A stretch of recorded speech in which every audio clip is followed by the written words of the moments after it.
चौकशीचा भाग आहे. चौकशीमध्ये जे निष्पन्न झालं असेल त्याप्रमाणे निर्णय झाला. सर, राज्यात अनेक ठिकाणचे अजून जागायचा तिढा बाकी आहे. सगळा तिढा सुटेल 1-2 दिवसामध्ये. काही कुठेही गुंता नाही. सगळं सन्मानजनक सगळं होईल, समन्वयाने होईल. कुठे महायुतीमध्ये कुठेही मतभेद नाही. उद्धव ठाकरे ज्याप्रमाणे आपल्यावर टीका करतायत त्याचं उत्तर अगदी सौम्य भाषेत तुम्ही देता. उद्धव ठाकरे जेव्हा कधी टीका करतात ते सौम्य भाषेत त्याचा राजकारण त्यांचं पूर्ण संतुलन बिघडलेलं आहे. त्यामुळे आम्ही जे काम करतोय आणि जे लोक आम्हाला प्रतिसाद देत आहेत आणि या राज्यामध्ये जे विकास कामं सुरू आहेत आणि जे काय महायुतीचं माहोल राज्यामध्ये सुरू झालेलं आहे, दिल्लीचं केंद्राचं काम, मोदीजींचं काम, आणि त्यामुळे त्यांचं वैफल्यग्रस्त झालेलं आहे.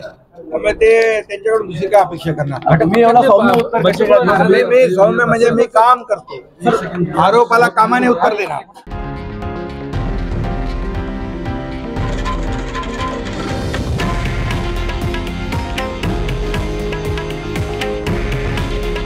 हे आहे देशातील नंबर 1 न्यूज नेटवर्क आणि आपण पाहत आहात TV9 मराठी. काळजी तुमची, हित महाराष्ट्राचं.